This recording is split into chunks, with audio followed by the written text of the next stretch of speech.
one of the organizers of today, held a coffee for neighbors to hear Dr. Helen Caldicott speak. So here we go, the tip of the iceberg.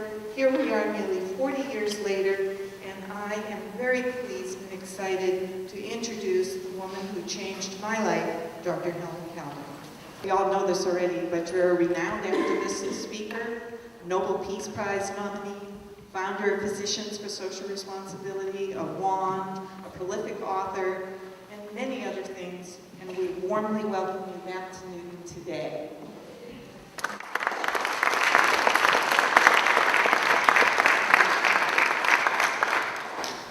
Thank you, Bev.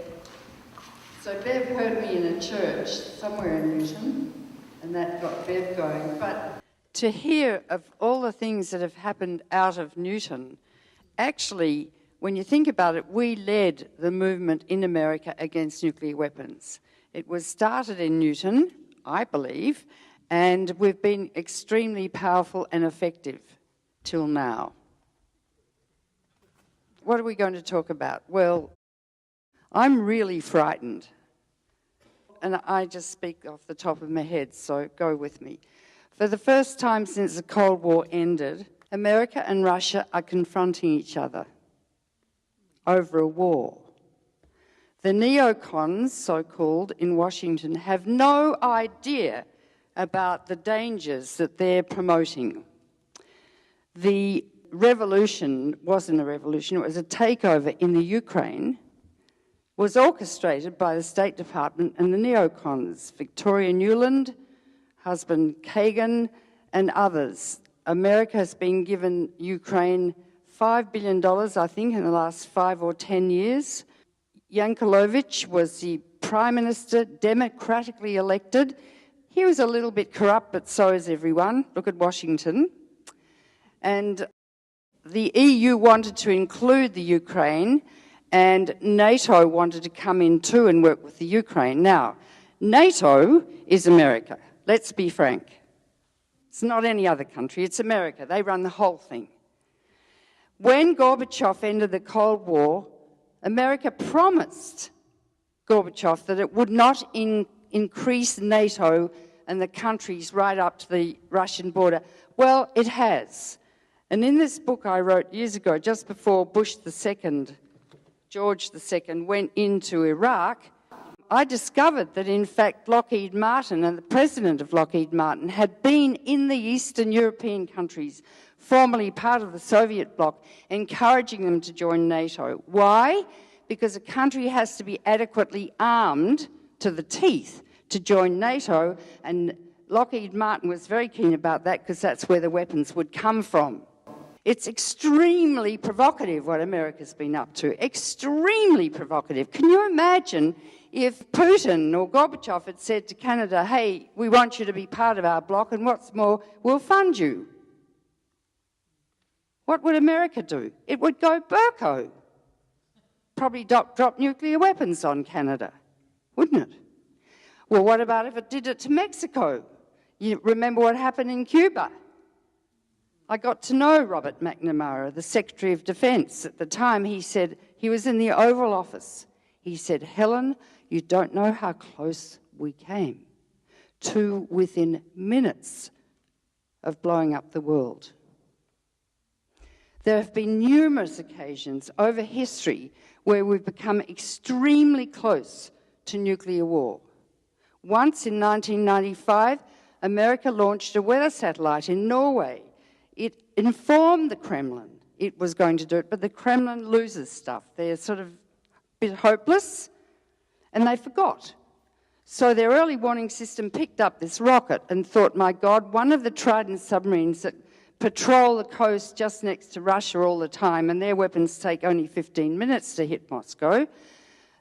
The Kremlin thought, of course, America's launched a first strike. So for the first time ever in the history of the Kremlin, they opened the football. Hands up those who know what the football is. If you watch the president, at the moment Obama, but any of those characters there, always walking just behind him is an officer with a suitcase. In the suitcase are the codes to start a nuclear war. When Reagan was shot, They lost the football for 2 days. They didn't know where it was. So always, at any time, the president of both Russia and America have the codes at their disposal to start a nuclear war. And to start a nuclear war doesn't mean that you've got an option not to have a nuclear war. The options are, number one, counter value, which is bombing all the cities. Number two is counter force, which is bombing all the missile silos. And number three is to do both.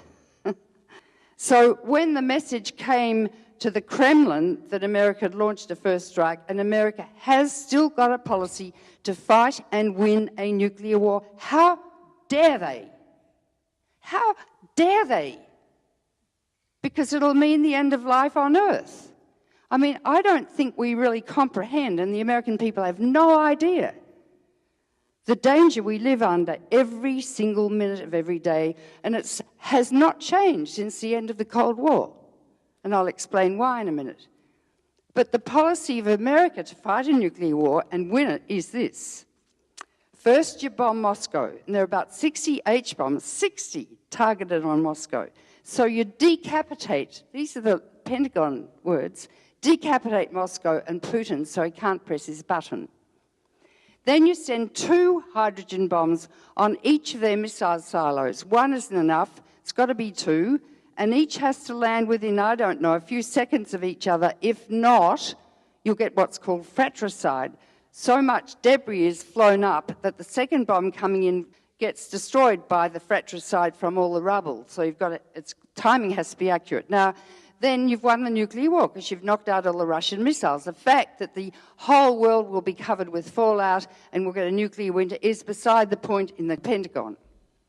Now, the Russians don't want to be beaten and have their missiles destroyed, because that's how you win the war, you destroy the other side's missiles. So they've dug a big cave in a mountain in the Urals, and they've got a rocket there. And if Putin is decapitated in Moscow, they launch this missile by itself, and it's got a radio signal to all the missiles in Russia to launch them before your missiles land on them and kill them.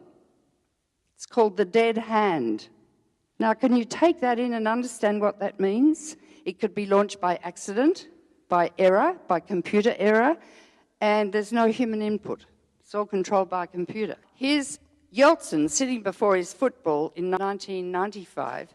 Yeltsin, a hardened alcoholic.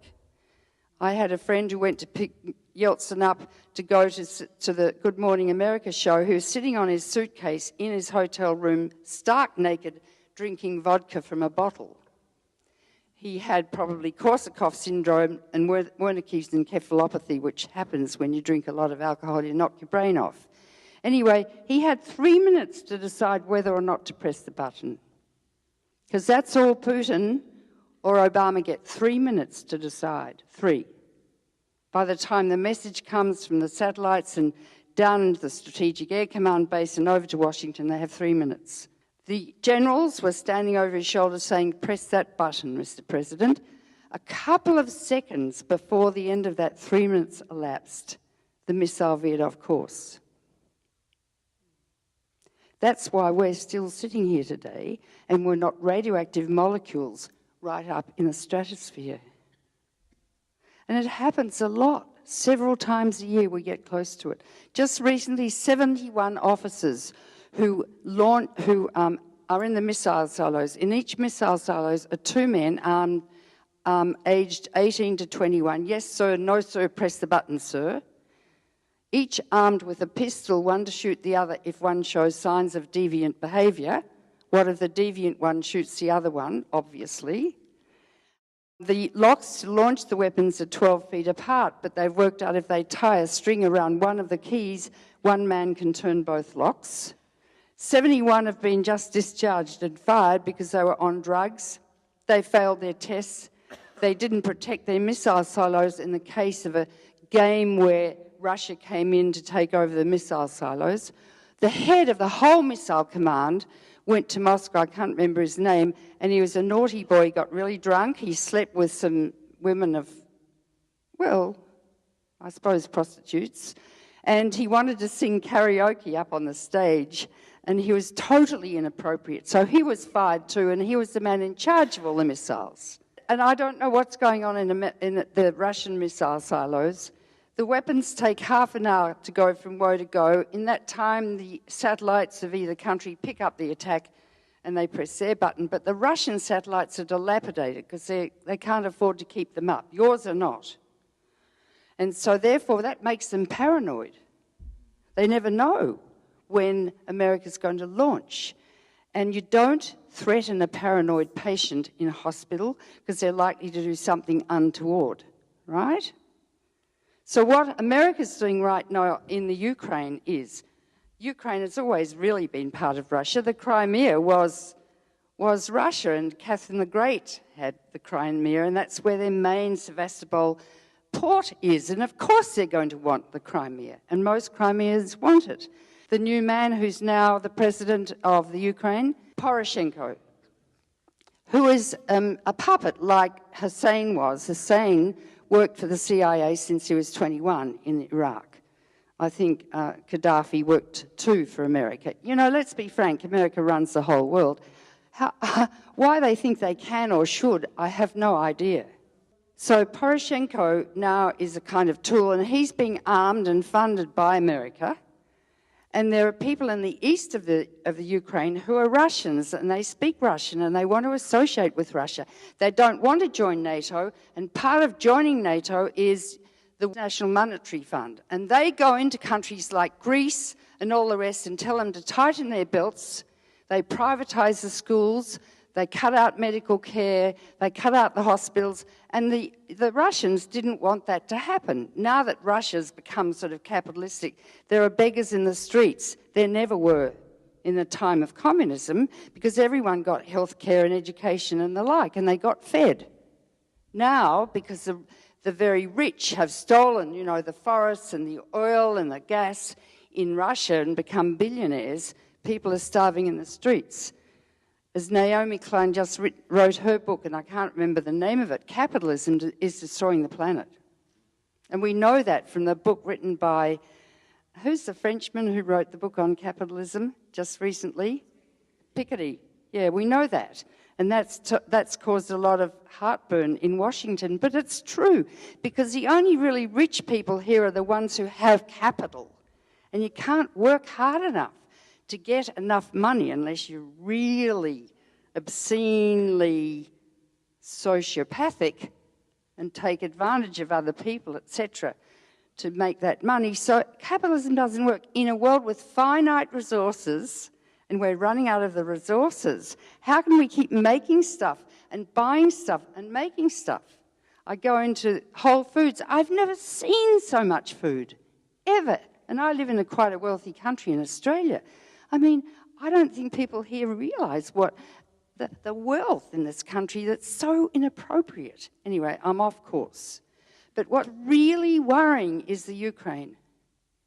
Because I read recently that Putin has put his weapons on a higher state of alert. On 9/11, Stratcom went from DEFCON 5, which is the lowest state of alert, 5, 4, 3, 2, just before you launch. That's what always happens in a state of international anxiety when countries don't know what's going on. Almost certainly your weapons are on a higher state of alert too. Now, lots of things can happen. Once the satellites pick up the gleam of the weapons going through space, and once a flock of geese and a rising moon nearly set off the weapons to launch them. Computer errors. There are over 1,000 computer hackers into the early warning system or into the Pentagon per day, because these kids are smart. You know, you can imagine a 16-year-old, very, very intelligent, thinking it might be a bit of a ball to blow up the world and hack into the early warning system and launch the weapons. I mean, young boys, and I've got a grandson like that, they've got virtually no frontal cortex. It hasn't developed yet. And they think that might be a great thing to do. There are so many ways a nuclear war could start, particularly at a time of heightened international tension as now. And there's no one talking about it. I don't see, and the New York Times is promoting the whole darn thing, saying that the Russian people They're not separatists. They are part of the Ukraine. They're calling them, what, insurgents or terrorists? It's absolute rubbish. Why is the New York Times, which is normally a newspaper with moral conscience, not always, wasn't during the Gaza situation for sure, but why is it promoting? Well, I know that Judith Miller had 6 front-page articles in the New York Times that promoted the invasion of Iraq, and she was sleeping with Scooter Libby. I have that as a fact. and the New York Times apologised for Judith Miller later, the ombudsman. But can you see how the media is determining the fate of the earth? And it was your great President Jefferson who said, an informed democracy will behave in a responsible fashion. Look how many people there are here. In the 80s, we used to pack a hall with thousands of people, didn't we, Sarah? Because we were on the media all the time. And the media doesn't attend to this. And it's called manic denial. You know, everyone's into food and fashions. I mean, the New York Times had a whole section yesterday on fashion. These silly girls marching along, anorectic, you know, with terrible expressions on their faces, looking ghastly. I mean, you know, and everyone goes and ponders and looks at all of this stuff. It's ridiculous. It's ridiculous when tomorrow there's a huge march. Yes, global warming is upon us and it's almost beyond us. It's reached a tipping point. The permafrost is melting now in the Arctic, bubbling up millions of tons of methane, which is 20 times more potent as a global warmer than CO2, and millions of tons or billions of tons of CO2. We're almost past the tipping point for our children. There are no young people here today, are there? It's their future. So there are 3 things threatening life on the planet.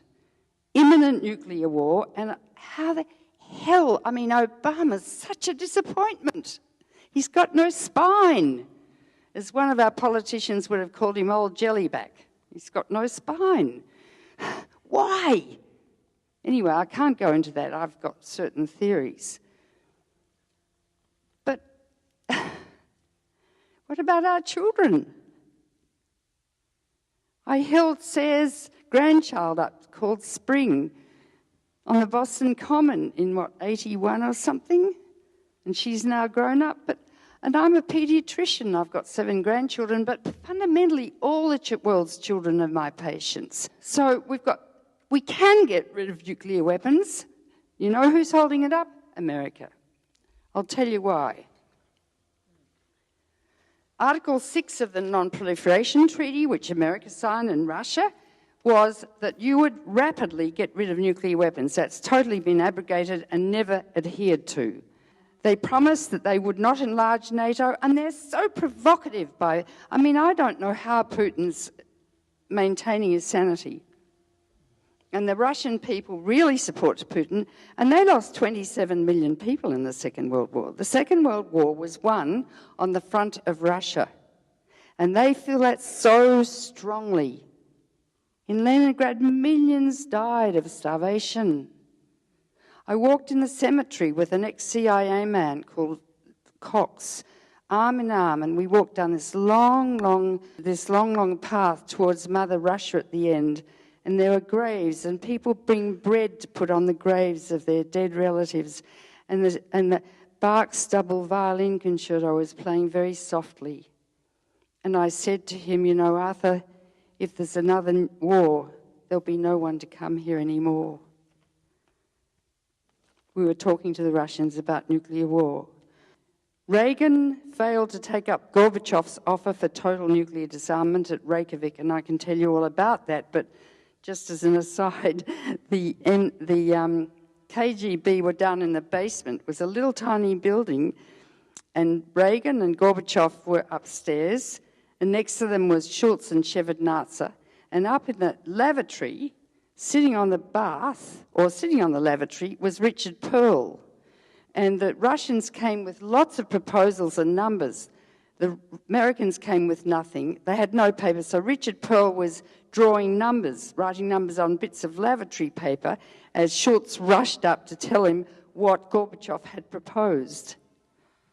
And in the basement, the KGB were getting drunk on vodka, and one of them chucked a match into the waste paper basket, and it caught fire, and the whole place nearly burnt down. So Reagan wanted Star Wars, which has never worked, and you've spent billions and billions and billions of dollars, and it's still going for Lockheed Martin.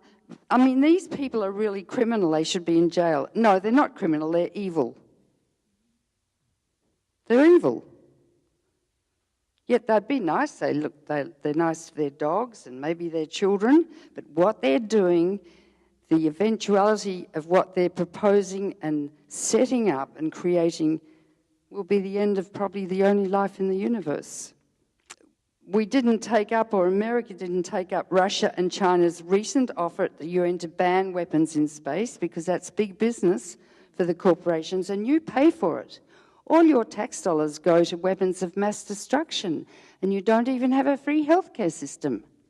The only Western country in the world without a free healthcare system. Doctors shouldn't become rich, and there's no right to have any insurance companies involved in medicine. It is not an industry, it's a service. We shouldn't expect to be paid to treat our patients. The abrogation of treaties, walking out of the anti-ballistic missile treaty, America did. Disregarding the Non-Proliferation Treaty, Article 6 I mentioned, and not showing up at the banned meetings or the UN first high-level meeting for nuclear disarmament. America doesn't care. Now, America's you,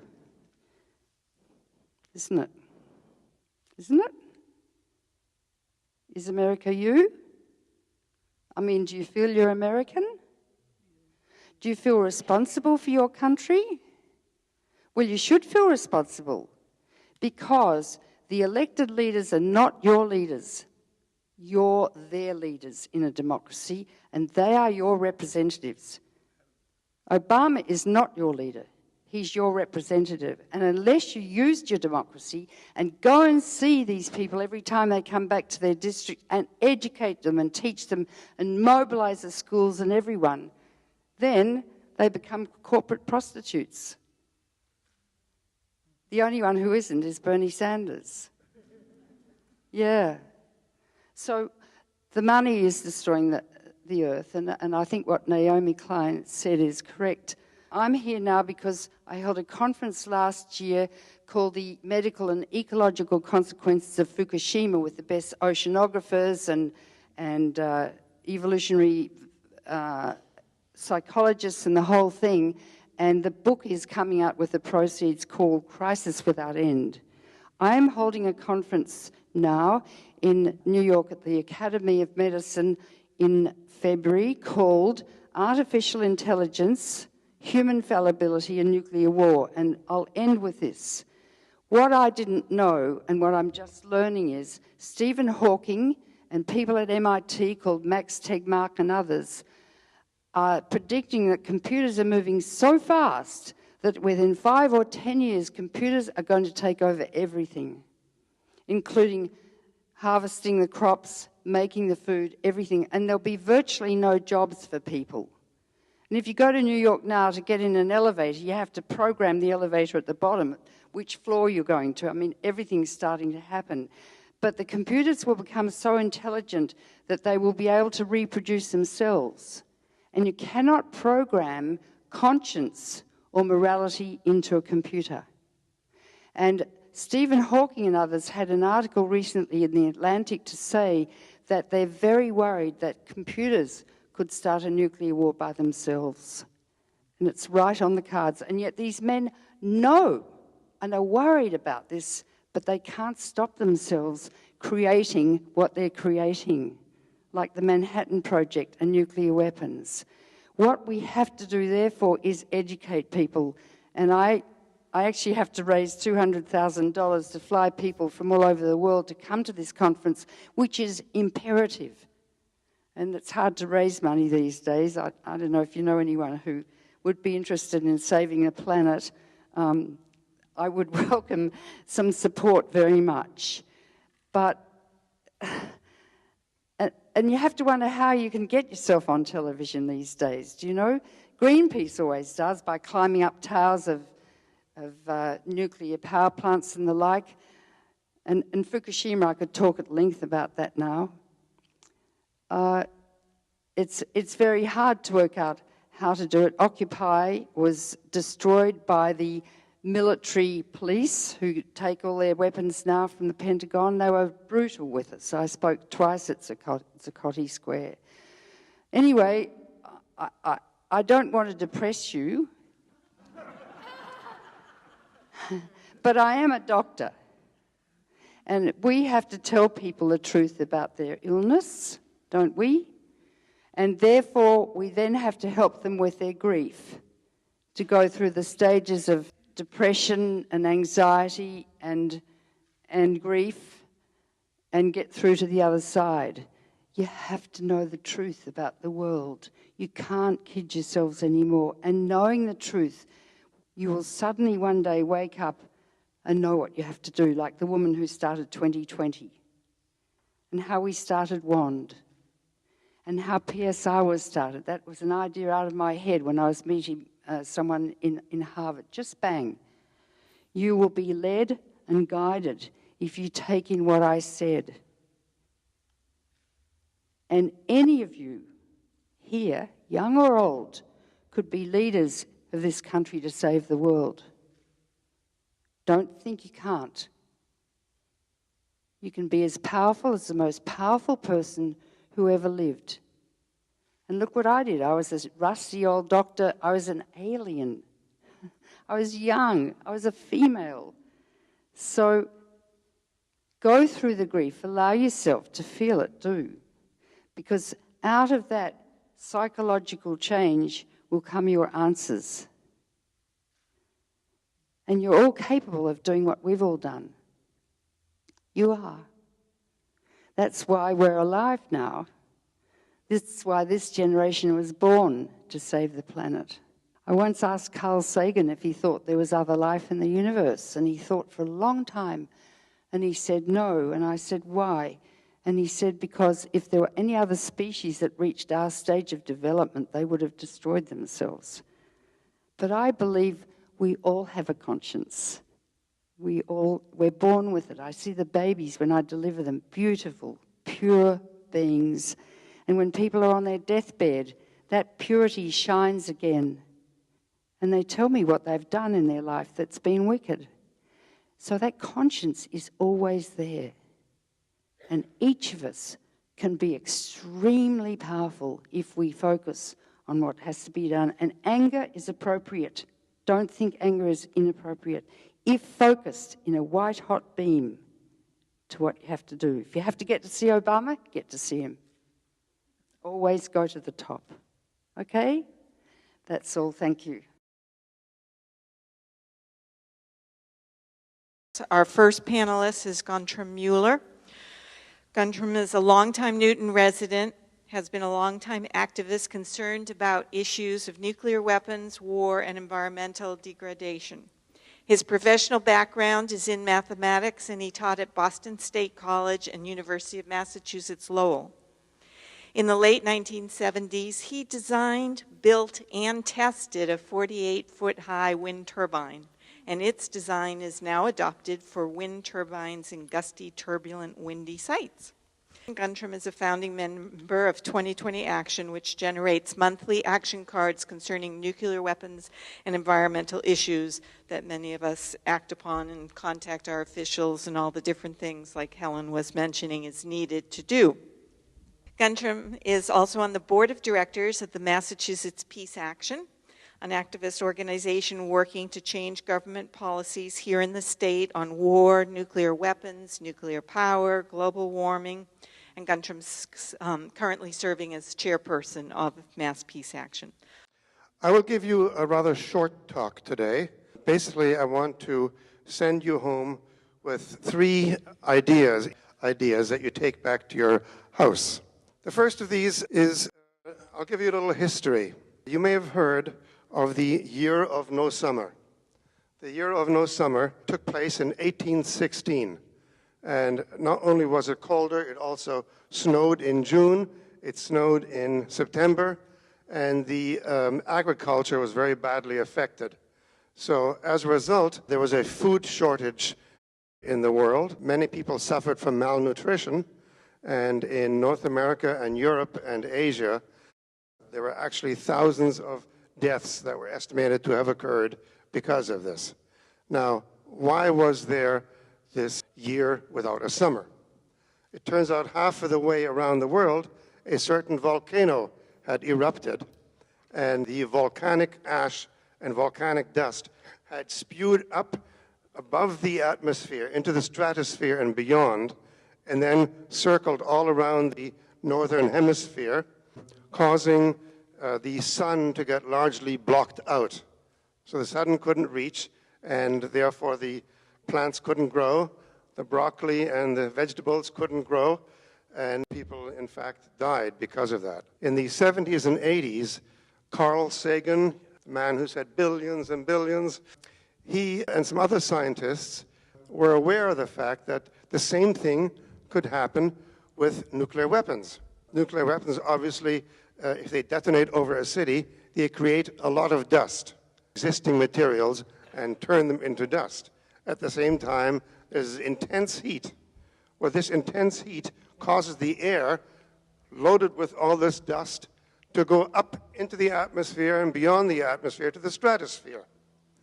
And according to the models that they studied the idea of 50 to 100 Hiroshima-size detonations. Now, the Hiroshima-size detonations were much smaller than the ones in today's nuclear weapons. But according to their calculations, the 50 to 100 Hiroshima-style detonations would put enough dust up beyond the stratosphere that there would be mass starvation, mass malnutrition, and they estimated a death rate of, it could be $1 billion. Now, keep that in your mind, in one part of your mind. Now I'm going to tell you about the arsenal that America has, and Russia has something similar. America has about 8,000 nuclear weapons, of which about 1,700 are deployed. Of those 1,700, 450 are on missiles. They are sitting right now in the northern part of the American Midwest, ready to go with 2 minutes' notice. 450 of them.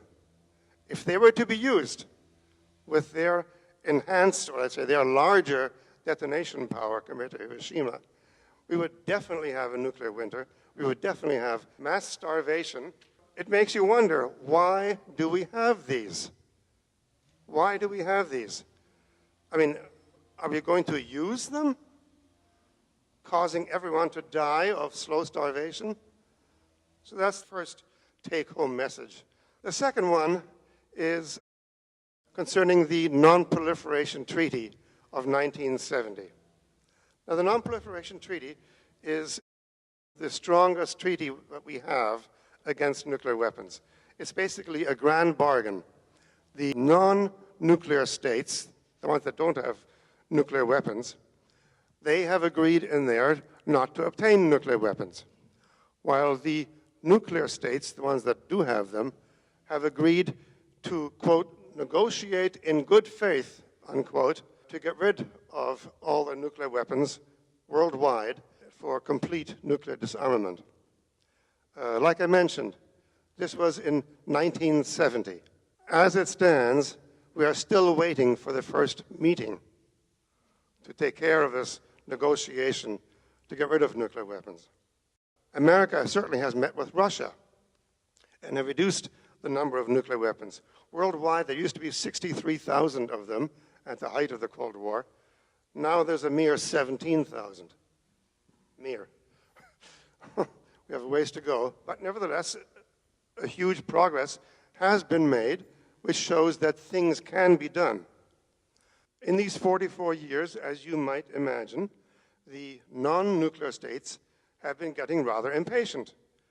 Why should these countries over here be privileged to have nuclear weapons, while the rest of us over here are not privileged to have those weapons, putting us at a disadvantage, seemingly, in terms of relations?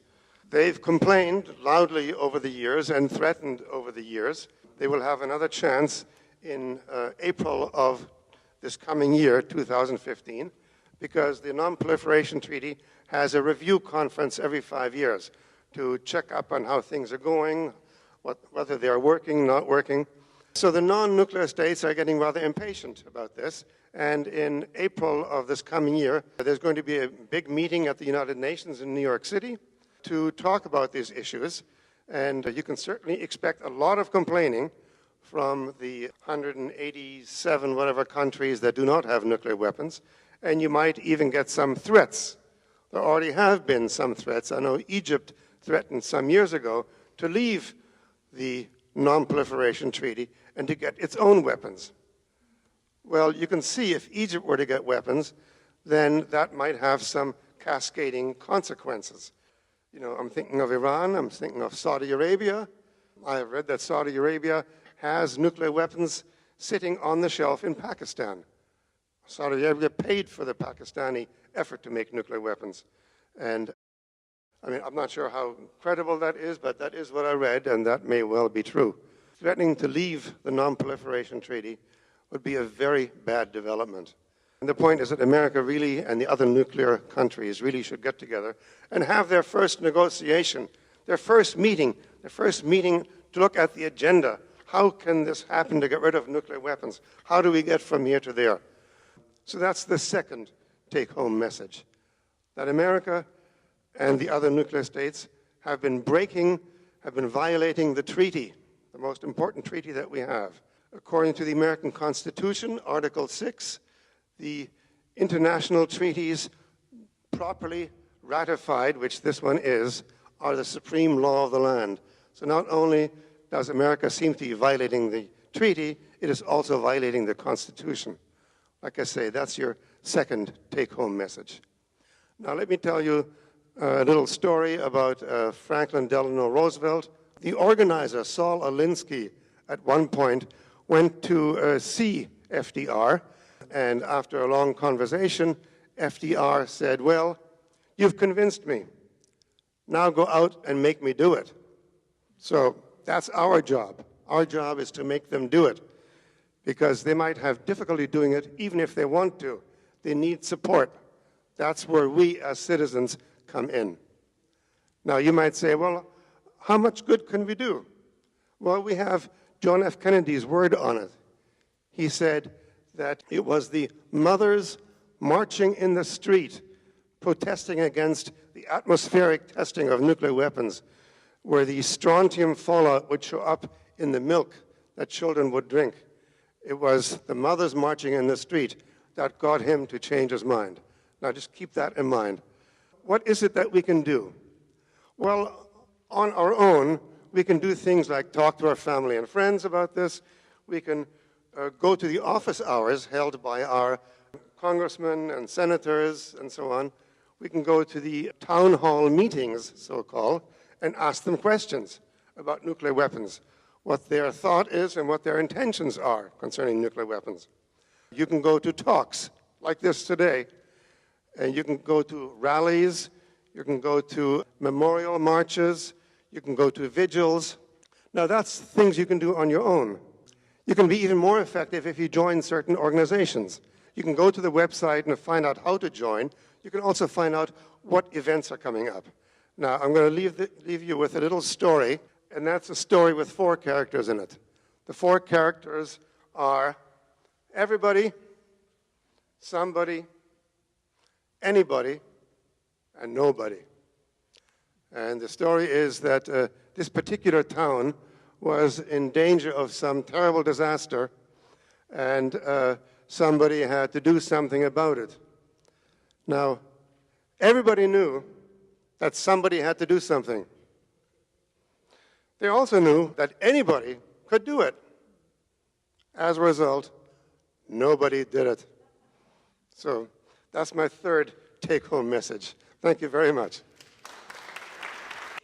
Our next panelist is Diane Turco. Diane Turco is co-founder of Cape Downwinders, a citizens group calling for the closure of the Pilgrim nuclear plant in Plymouth.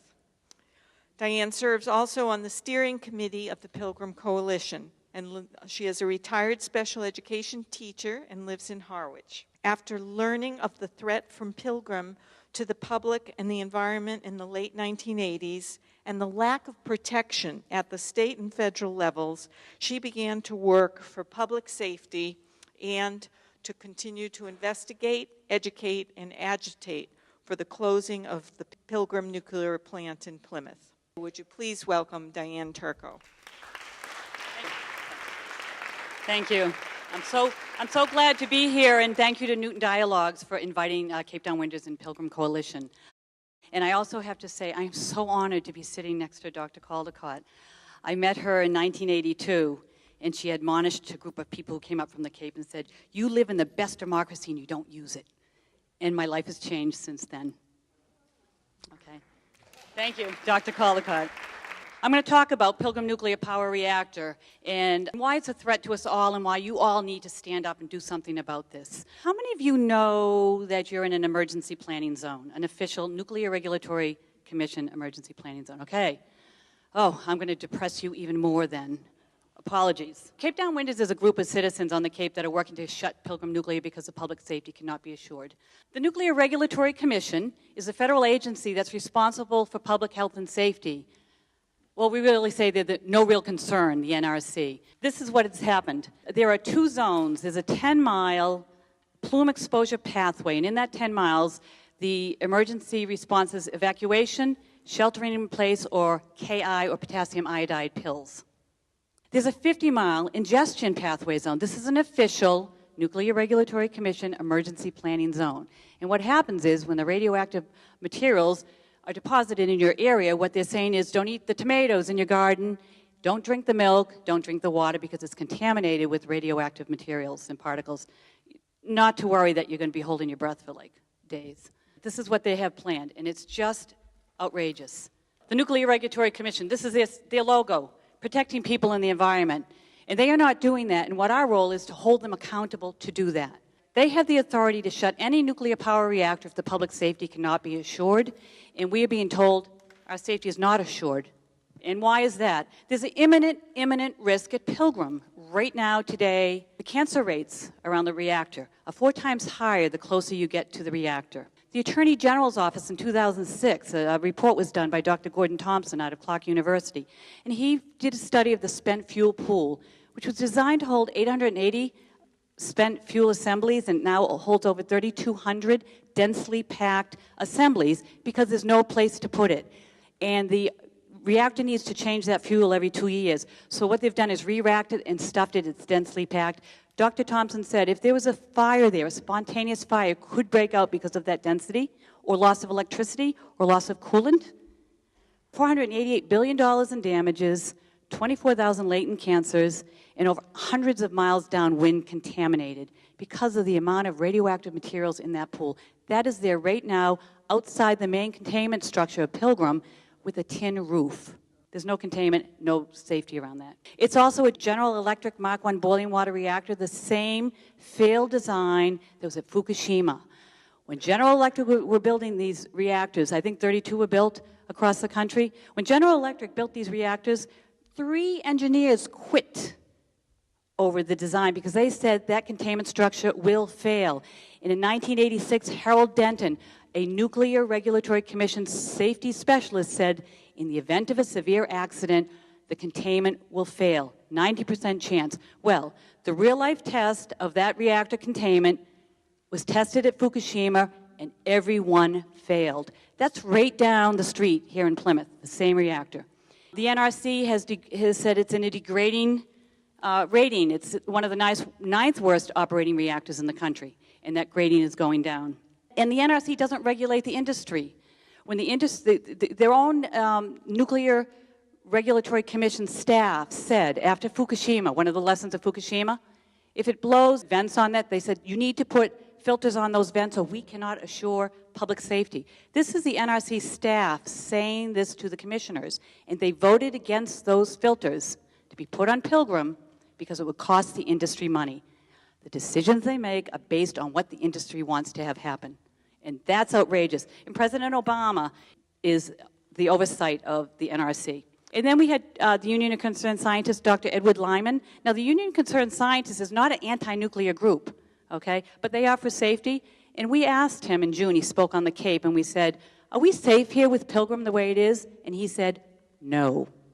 So it was relicensed in 2012 for 20 more years. The design was for 40 years. They've added 20 more years because there are no new reactors being built. There's some in process in Georgia, but there's a lot of problems there. So our big question was, can public safety be assured? When it was relicensed, the head of the Nuclear Regulatory Commission, the chairman, Gregory Yasko, voted against the relicensing. Governor Patrick said, don't relicense, there's health and safety issues. He wrote that in a letter to the Nuclear Regulatory Commission. Congressman Markey, Senator Warren, our own Dan Wolf, Senator Dan Wolf on the Cape, don't restart.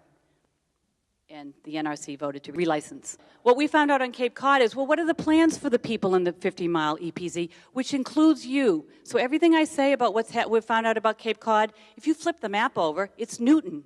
You know, I live in Harwich, and it's only 35, 40 miles from Pilgrim as a crow flies, and I don't think Newton's much further away. So what they told us, the Massachusetts Emergency Management Agency has this book on what they're going to do with the traffic. I don't know, many of you know Route 6 on Cape Cod? If you're leaving Cape Cod, you know it if you're on a Sunday, because you've seen the signs probably for hours. But anyways, this is Route 6 going west towards the Sagamore Bridge. And this is the map how they're going to block all the traffic of anyone on Cape Cod who's going to try and leave Cape in the event of an accident. And the plume is coming our way. We aren't going anywhere. We've been told we're in harm's way. The bridges are closed. We're going to come down in hazmat suits and find out where the hot spots are and relocate you. How dare any government plan this ahead of time? And we find this totally unacceptable. This is a map of Route 6 going towards the bridge, and you see it's all blocked. I asked the emergency people in Sandwich, what are you going to do when all that traffic goes into Sandwich? You know what the emergency director, the fire chief, and police said to me? What are you talking about? Emergency planners on Cape Cod had no idea about these plans. We got them and gave them to those folks. That's outrageous. The plan is they're going to keep us on the Cape. You're not going anywhere either. Can you imagine if there was a plume coming this way with the traffic? So we may have our two bridges, but you have your roads. You're going nowhere. We have potassium iodide. Now, in the event of an accident, the radioactive plume will have radioactive iodine in it, and it is absorbed into your thyroid and causes cancer. All right? We are given potassium iodide pills. Everyone on the Cape gets these pills to take. Right here. And from Harwich, it says right on this slide, in the event of a nuclear emergency, potassium iodide pills. So we get these pills to take, and I have to let you know that the radioactive iodine is particularly damaging to the most vulnerable, the fetus, the infant, the child. So we all have these. Martha's Vineyard and Nantucket also have them, because they say we can't escape from the Cape because we can't go over the bridges, but you guys aren't going anywhere either. So you need to understand, this is our government giving us a medication in order for a corporation to make profit on Cape Cod Bay. This is unacceptable. It's socialized risk for private profit. This isn't the way democracy works. Absolutely not. The second thing is the government is going to tell us to shelter in place. This is a brochure that has been up since Dukakis. I have the paper brochure. It's the same material. It's for farmers and food processors because you know you're in the ingestion pathway zone, and that means if you've got tomatoes in your backyard, you've got to be a farmer or a food processor.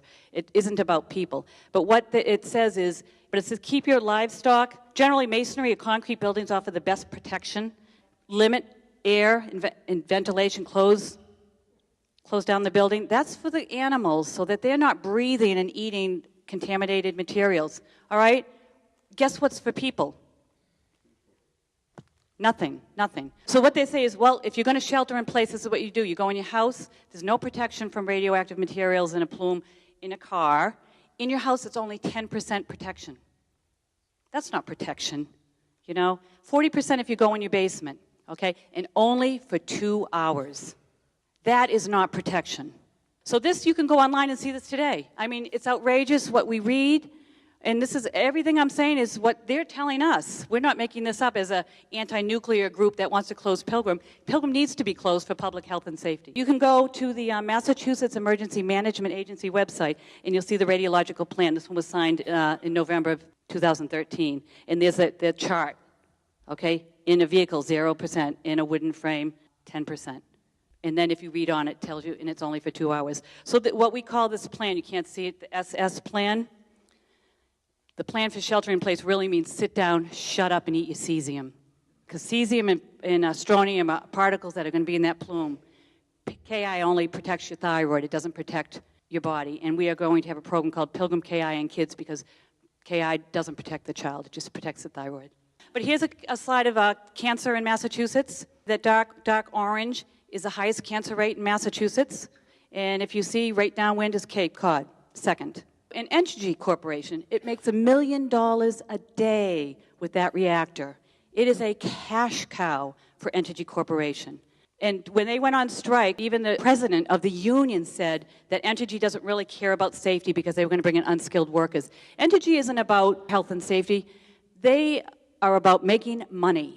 Okay, thank you, Dr. Caldicott. We live in a democracy. What's happening with our elected officials? We've met the head of the Nuclear Regulatory Commission, Alison McFarlane. We brought our case to her. We're in touch with our congressmen and senators. I just have to let you know that the first person is Governor Patrick. He wrote a letter. Actually, we had to sit in his office to get this letter. Last spring, all the towns on Cape Cod voted for Governor Patrick to write to the Nuclear Regulatory Commission to close Pilgrim because the public safety could not be assured. We tried to get a meeting with him to have him write that letter. We ended up having to have a 2.5-hour rally in Gardner Auditorium in the State House and a sit-in in his office before he moved to write the letter. The letter stated that he agreed with our concerns and said that there'd be if there was a major accident, it would be disquieting, and he urged that they require the reactor be decommissioned if the health and safety and environmental regulations weren't being enforced. Well, you know, the Nuclear Regulatory Commission makes their regulations to what they need, okay? So we're saying, no, that's not enough. We don't care if the regulations or not. We want public safety to be assured. That means shut it down. Senator Markey said the NRC has abdicated its responsibility to ensure public health and safety in New England and across the country. He's not calling for closing Pilgrim either.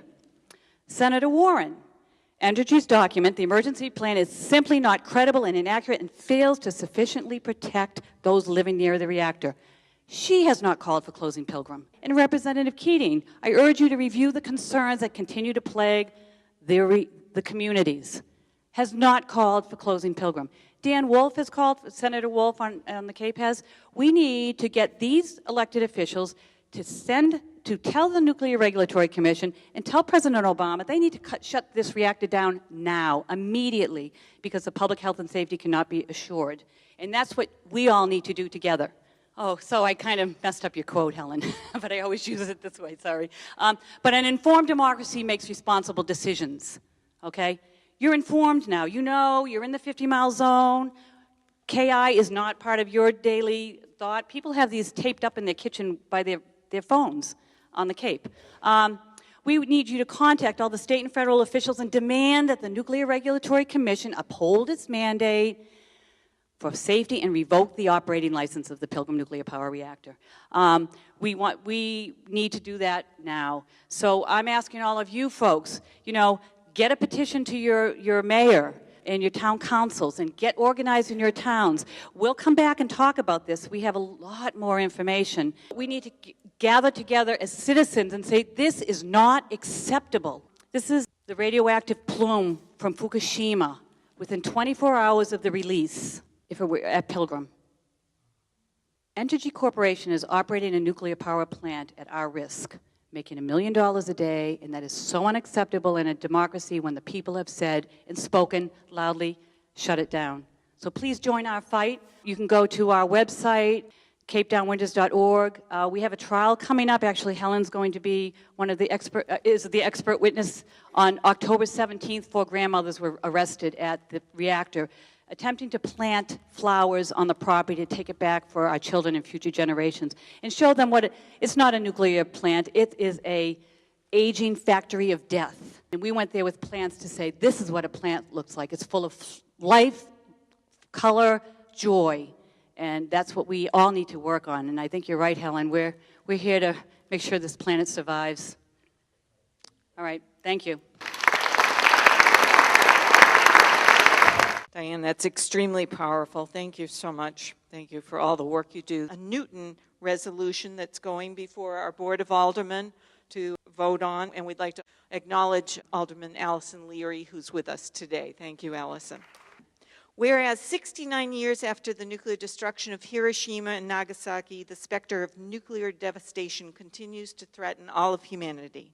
And whereas the U.S. Conference of Mayors has repeatedly and unanimously called on U.S. presidents to convene negotiations whose purpose is the elimination of all nuclear weapons, and whereas the United States, along with Russia, China, France, and the U.K., has solemnly committed itself to these negotiations in the 1970 Nuclear Non-Proliferation Treaty, which commitment has been affirmed by the United States Supreme Court, and whereas, far from convening negotiations to achieve the elimination of nuclear weapons, the U.S. has embarked on a 30-year, $1 trillion program called the Nuclear Complex, which will upgrade, this is now, upgrade existing nuclear warheads and design and build new nuclear submarines, bombers, and missiles. And whereas in each year since 2006, the U.S. Conference of Mayors, of which Mayor Seti Warren is a member, has adopted resolutions supporting the anti-nuclear weapons programs of Mayors for Peace. Remember, that's the international organization, an association of 6,000 cities in 160 countries. Whereas Newton has been a member of the Mayors for Peace since 2005, and whereas the Mayors for Peace and the U.S. Conference of Mayors have called for taking all nuclear weapons off hair trigger alert, adopting an airtight, no first-use policy, never targeting cities, and ending all new nuclear weapons construction programs. Now, therefore, be it resolved that the City of Newton supports the program of the Mayors for Peace and their goal of eliminating all nuclear weapons by 2020. And be it further resolved that the City of Newton calls on President Obama to live up to the Non-Proliferation Treaty, binding commitment to engage in an international negotiations for the elimination of all nuclear weapons. And be it further resolved that the City of Newton urges President Obama to take all U.S. nuclear weapons off hair trigger alert and to adopt an unconditional no first use policy, both of which he is empowered to do without congressional action. And be it further resolved that the City of Newton calls on Congress to stop the new nuclear complex program and to devote the resulting $1 trillion savings over 30 years to human and environmental needs. And be it further resolved that the City of Newton send copies of this resolution to the elected representatives of this municipality, including our U.S. congressmen, senators, president, to the Boston Globe, the Herald, the Newton Tab, etc. So I'm doing a little ad-libbing there, sorry. But that's basically what it says. And other communities that are represented here today, please know that we're all sort of being in touch by email, and certainly with Mass Peace Action, which is one of the state organizations. They can get you the wording for this easily, or we can, and you can adapt it to your own community. We'll start the question and answer period. Do you all know about the Marshall Islands court case? The Marshall Islands were terribly, terribly damaged by America testing huge hydrogen bombs over them, including Operation Bravo. Love the words they use for their hydrogen bombs.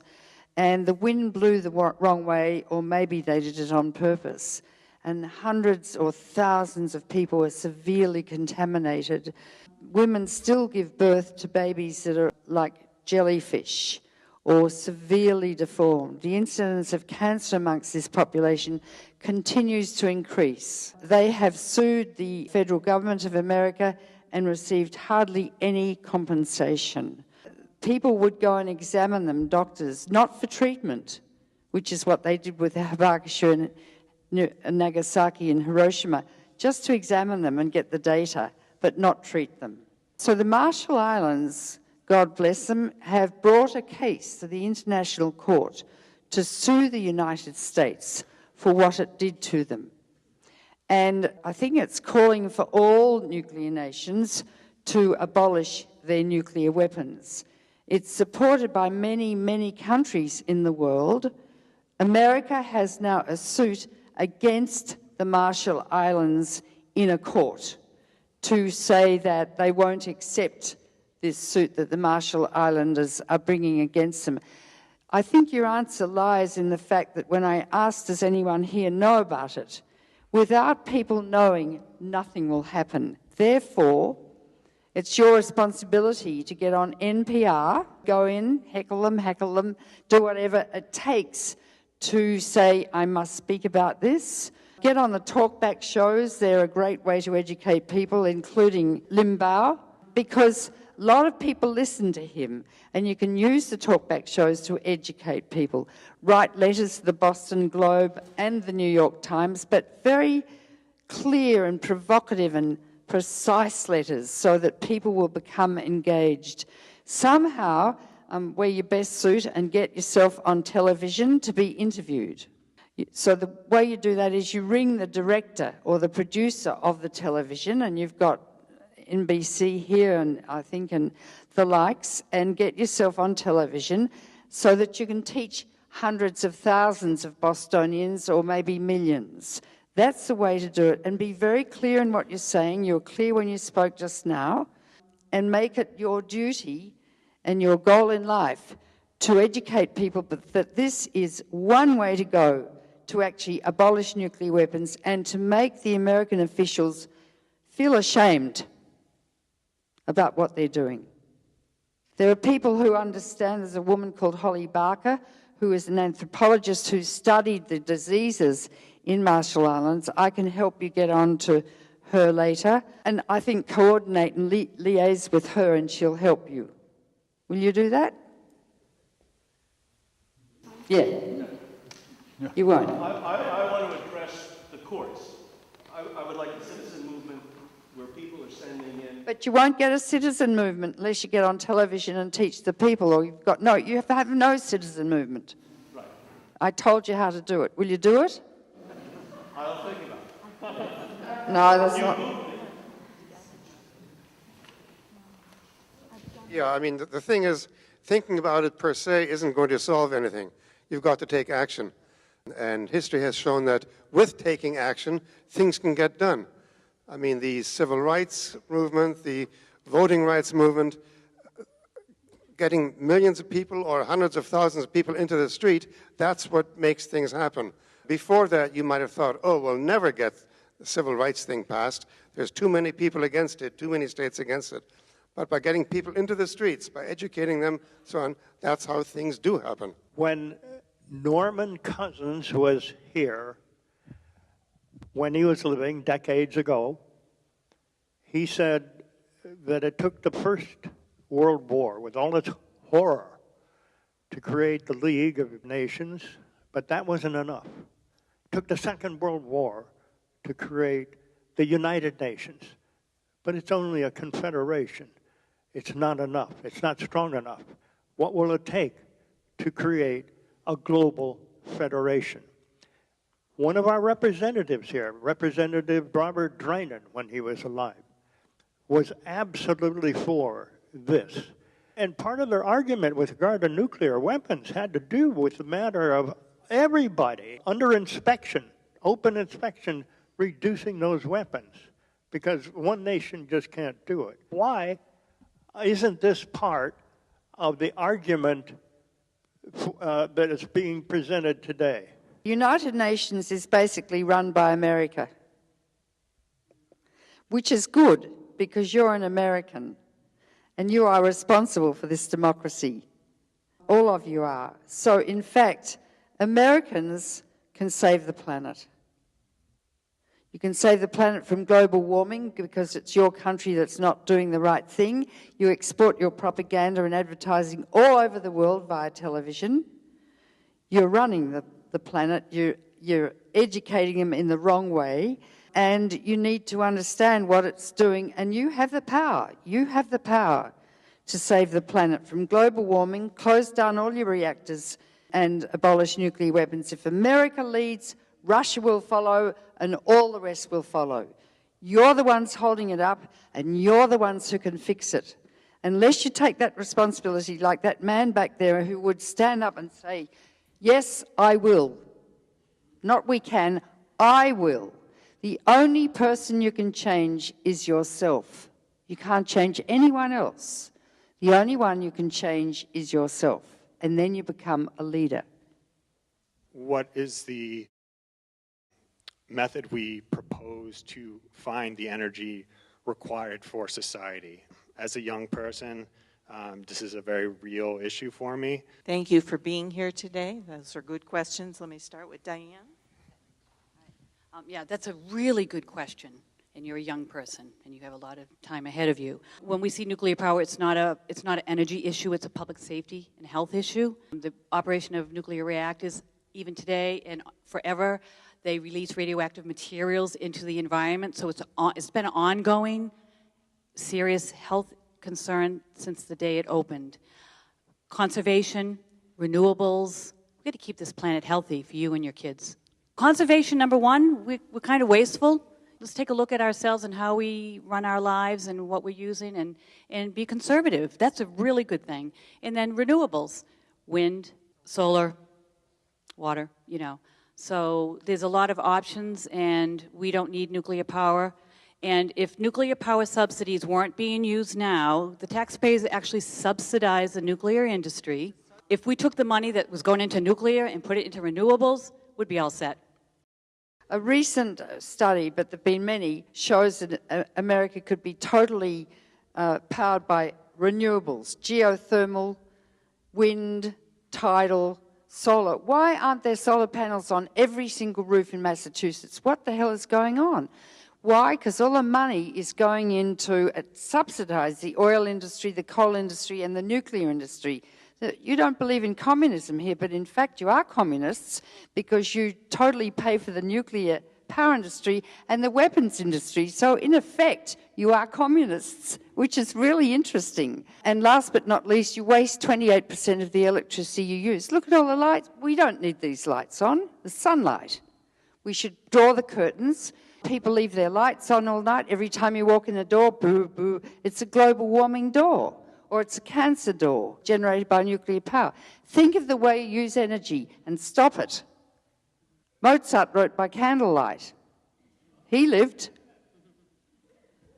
Conservation is a huge untapped resource in this country. If you look at what the average person uses in America versus what the average person uses in Germany they use half of what the average person in America uses. And Germany is a modern country. It has all the conveniences just like we do in America. So just think about that. They use half. You know, we talk about nuclear power and fracking and all the rest of it. Did you know that you can easily get 100% wind-generated power from your utility? All you have to do is pay about 15 to 20% more. It's more, yes. But it's only 15 to 20%, which gives you 100% wind-generated power. That's something to think about. Yes, just call utility, exactly. In fact, every so often in your utility bill, they'll send you a little green-colored piece of paper which talks about that very thing. How many years ago did we propose the wind turbines in the bay down there outside of the Cape and the resistance having wind power down there? And I think it's finally moving forward, isn't it? But it's been a slow, long process because of all the resistance. So we just keep up the battles. We want to thank you all for coming. We want to thank our co-sponsors. We want to thank Helen Caldicott, Gunther Mueller, Diane Turco for being here and sharing their time.